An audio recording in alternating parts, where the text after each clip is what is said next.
नमस्कार, welcome to the Safar Times. मैं हूं आपका दोस्त धीरज पाल और आज इस वीडियो में हम लोग बात करने वाले हैं सरदार वल्लभ भाई पटेल के बारे में। दोस्तों, सरदार वल्लभ भाई पटेल का जन्म 31 अक्टूबर 1875 को हुआ था और इनके जन्मदिवस को हम लोग राष्ट्रीय एकता दिवस के रूप में मनाते हैं।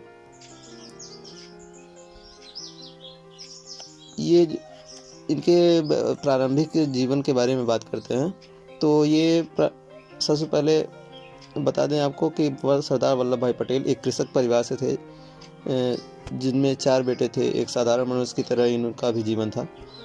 ये पढ़ना चाहते थे, कुछ कमाना चाहते थे और उस कमाई से कुछ शिक्षा जमा करके इंग्लैंड जाकर अपनी पढ़ाई पूरी करना चाहते थे। इन सब में इन्हें कई परेशानियों का सामना करना पड़ा। पैसे की कमी, घर की जिम्मेदारी और इन सभी के बीच धीरे धीरे अपने लक्ष्य की तरफ बढ़ते रहे।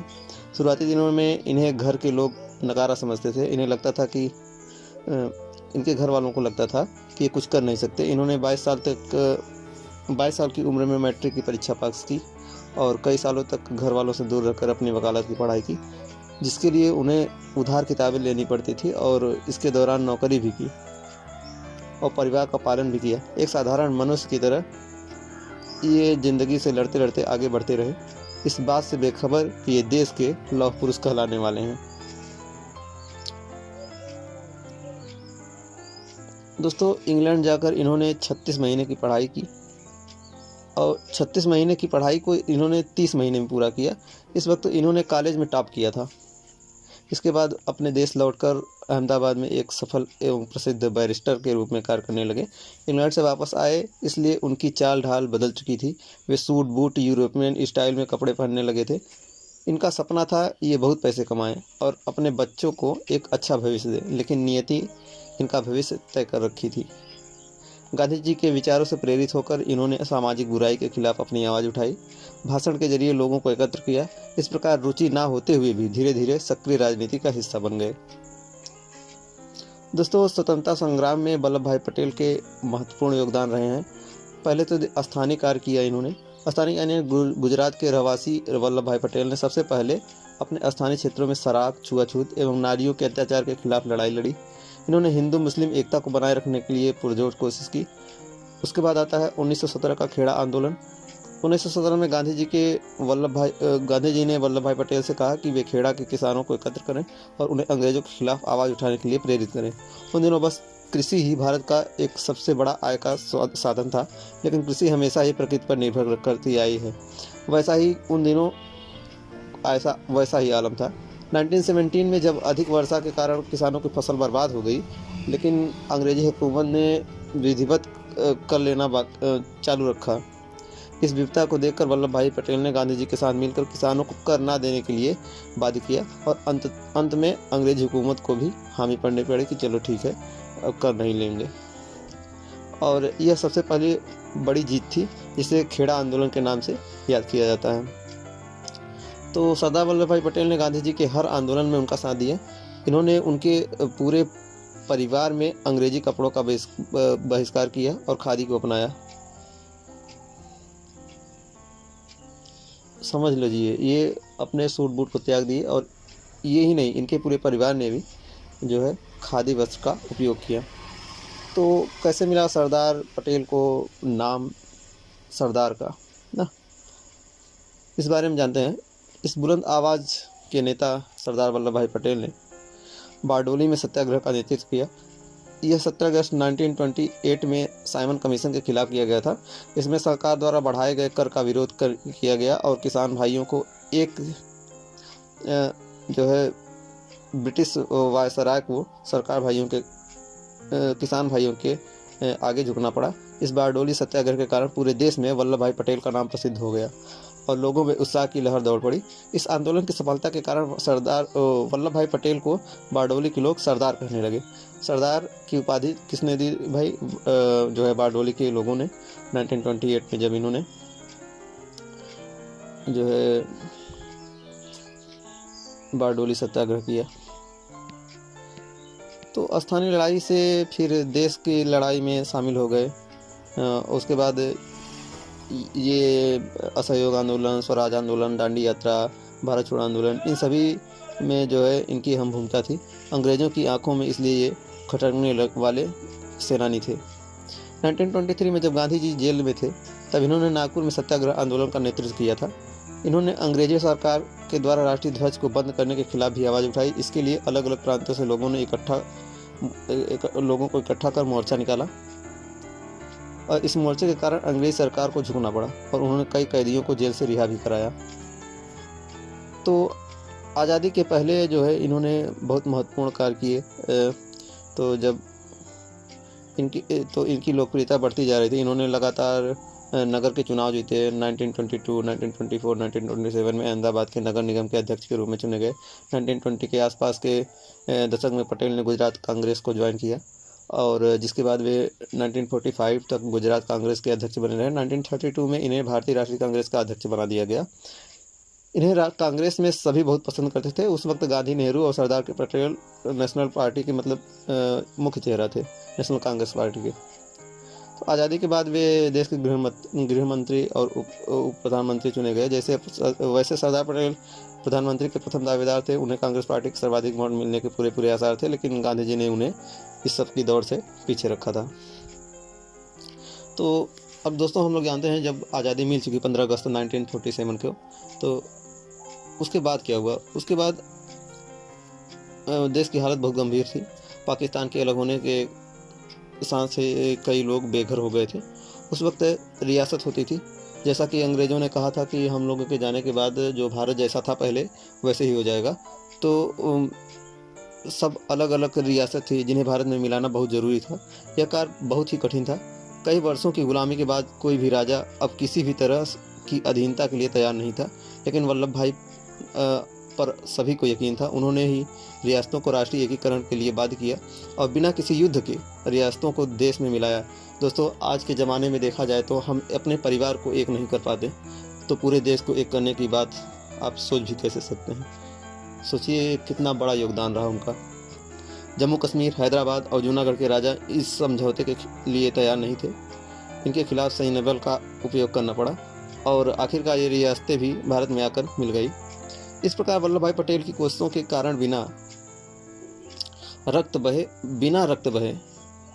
560 या 562 रियासतें भारत में आ मिली।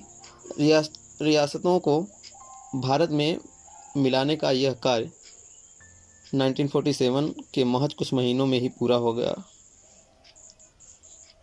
गांधी जी ने कहा कि यह कार्य केवल सरदार पटेल ही कर सकते थे। भारत के इतिहास से लेकर आज तक इन जैसा व्यक्ति पूरे विश्व में नहीं था। इसने बिना हिंसा के देश एकीकरण का ऐसा उदाहरण प्रस्तुत किया हो। सही बात है दोस्तों, हम लोग अपने परिवार या फिर अपने गांव को ही इकट्ठा करके देख लीजिए कितनी मशक्क़त करनी पड़ती है। तो उन दिनों ये पूरा यानी कि पूरे देश में जो 562 रियासतें थी उनको एक करने का कार्य किया था। ऐसा कार्य कोई कर सकता है आज? पर आप भी सोचिए, नहीं हो सकता, बहुत ही मुश्किल है।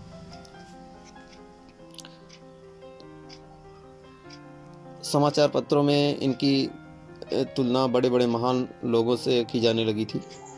उस समय कहा जाता है कि अगर पटेल प्रधानमंत्री होते तो आज पाकिस्तान, चीन जैसी समस्या इतना बड़ी रूप नहीं धारण करती।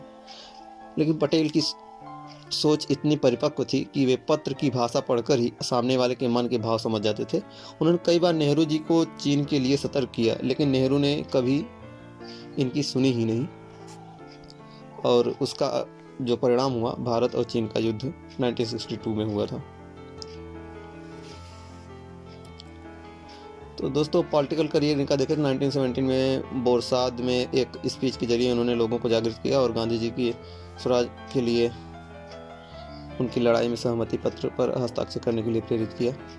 खेड़ा आंदोलन, बारडोली सत्याग्रह, असहयोग आंदोलन, भारत छोड़ो आंदोलन, इन सब में ये महत्वपूर्ण कार्य किए। तो दोस्तों अब सरदार पटेल जो है ऐसे फेमस हो गए कि आप इनके कार्यों को देख रहे हैं। अब 1948 आ जाता है। उसके बाद जो है गांधी जी की हत्या कर दी नाथूराम गोडसे ने। तो मृत्यु के बाद पटेल को इस बात का बहुत गहरा आघात पहुंचा और उन्हें कुछ महीनों बाद हार्ट अटैक आया, जिससे वे उभर नहीं पाए। 15 दिसंबर 1950 को ये इस दुनिया को छोड़कर चले गए, हमारे देश के महान नेता।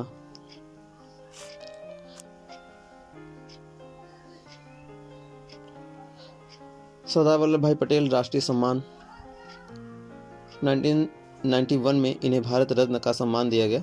इनके नाम से कई शैक्षणिक संस्थाएं हैं, हवाई अड्डे को भी इनका नाम दिया गया। स्टैच्यू ऑफ यूनिटी के नाम से सरदार पटेल को सन 2013 में उनके जन्मदिन पर गुजरात में उनका स्मृति स्मारक बनाने की शुरुआत की गई। यह स्मारक गुजरात में नर्मदा जिले में है। और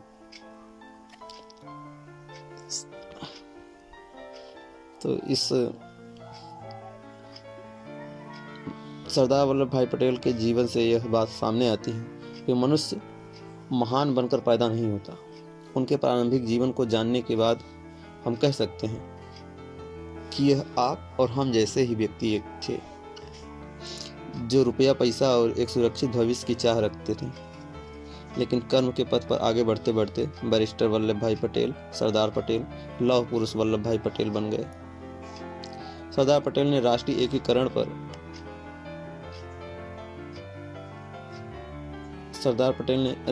एकीकरण कर एकता का ऐसा स्वरूप दिखाया जिसके बारे में उस वक्त कोई सोच भी नहीं सकता था।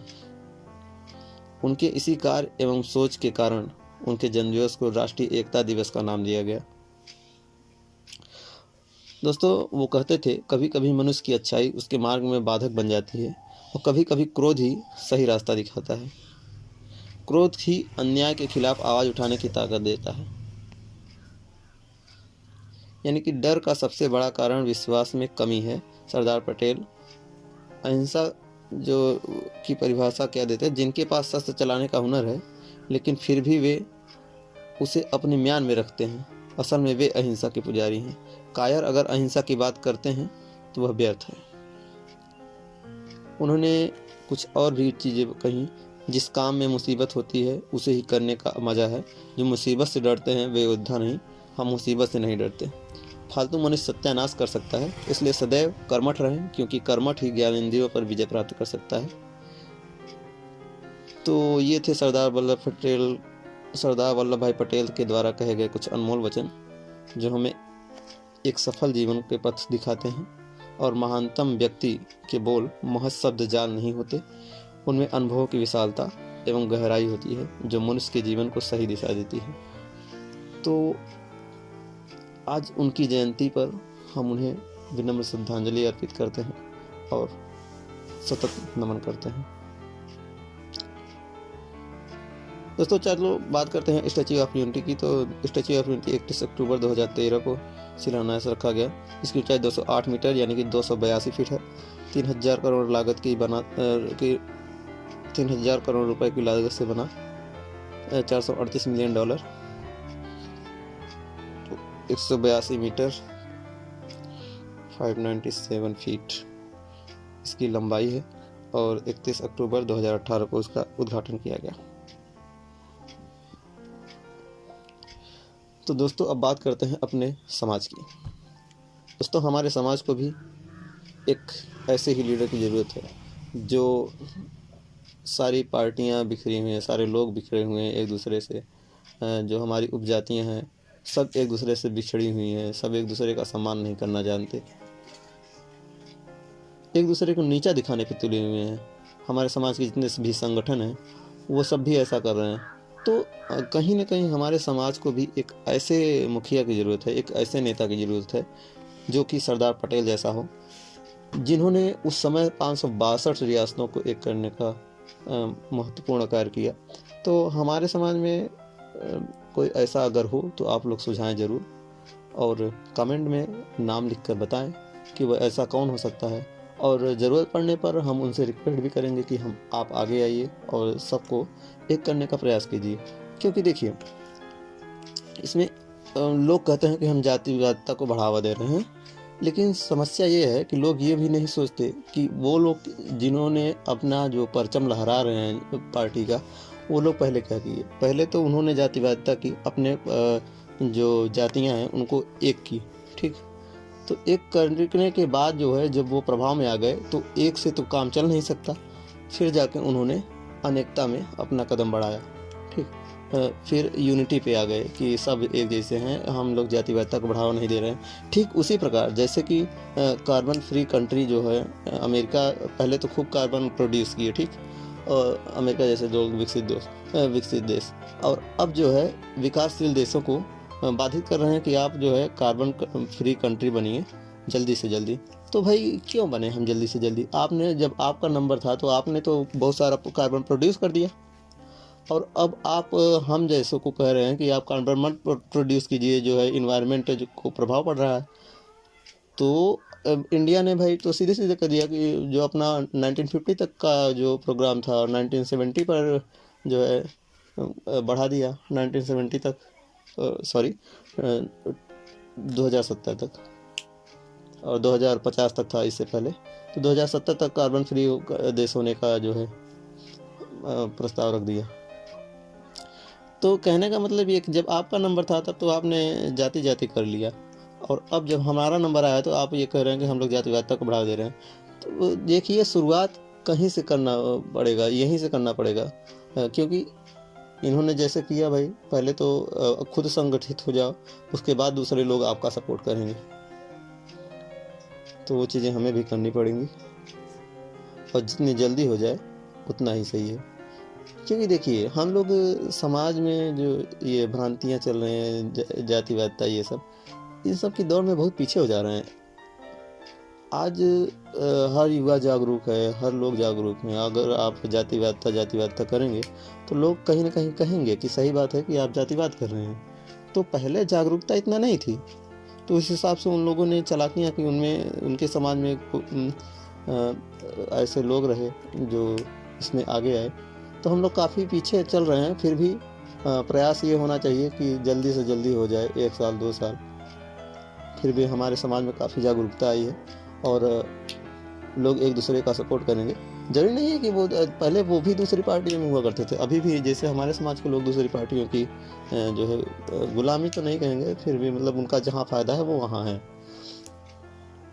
तो हम सबको भी ऐसे ही कार्य करना पड़ेगा, भले दूसरे पार्टियों हों, लेकिन अपने अगर समाज का लोग हो तो वहाँ सपोर्ट कीजिए। बाकी विकास है तो विकास होगा, आप कहीं भी किसी भी पार्टी में रहेंगे, अगर अपने समाज के लोग हैं तो वहाँ से विकास होगा। लेकिन ज़रूरी ये है कि अपनी पार्टी को मजबूत बनाइए, अपनी पहचान बनाइए। पहचान तो बनानी पड़ेगी, बिना उसके कुछ हो नहीं सकता। तो दोस्तों, बस ये मेरे थोड़े से विचार थे जो आप लोगों के साथ साझा किए। उम्मीद है आपको ये वीडियो पसंद आया होगा।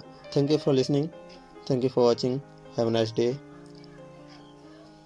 Good bye.